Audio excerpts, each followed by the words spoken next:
So I want to talk to you about always making your learning greater than your experience. I think continual learning is essential, for a lifetime of growth. And, we have to look at life like school, but if we're not learning from our experiences, we're not getting any smarter, right?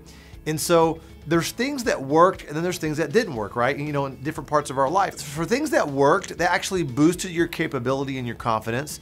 And the things that didn't work, they obviously undermined your capability and your confidence. And so we have to think about the things that we've done.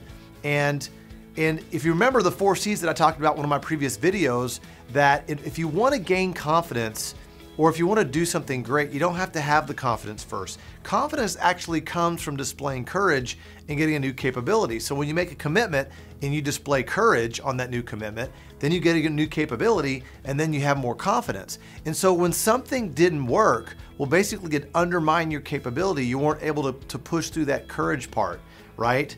And so, but if something did work, you push through the courage part and then you're able to get a new capability and you gain more confidence. And so those are the two things that it's just one part of looking at your experiences, actually learning from your experiences versus just focusing on the experience. And so, we don't get to choose the experiences that we have, but we get to choose what we do with them. Okay, and so, yeah, of course, we can all use them as excuses or badges of honor or emotional triggers, or we can get on a good rant, or get a good cry out of it, or, or bury it and forget about it, and then it's going to resurface later as a skeleton or something in our closet, or we could choose to learn from them. When I was in 8th grade, I played football, basketball, and track, but my least strongest sport was basketball, and so Coach would put me in probably the last 2 minutes, maybe a minute and a half of the game.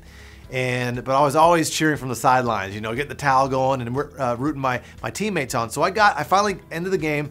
Santos, come over here. I got in the game and we were shooting a free throw. And so I'm on the side, ready to get the rebound.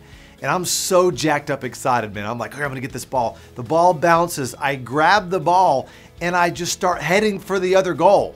And I started dribbling, and when I reached the half court line, they blew the whistle because I was going the wrong way. And so that was a crazy experience. And what I learned from that was there was nothing wrong with the motivation. There was nothing wrong with my tenacity, but obviously there was something wrong with, the rules of the game, what I understood about the rules of the game. And so what I learned is, hey, I messed up, no big deal. And so I was able to get in there and mix it up again. And for some people, they could harp on that. And I'm sure there's things that have happened in our life, that are obviously way much more major than that. But think about that. As a teenager in 8th grade, girls are watching and you dribble the wrong way and try to score the wrong goal. Well, at that point in my life, it was pretty detrimental. But I learned from that. I moved on. I played sports all through high school, all through college, and it was great. And so what story do you have? What story and experiences that you have that you can look back and really learn from them? And so it's important to always focus on the learning versus the experience. I hope this helps you arrive at your next intended destination healthy, wealthy, and happy.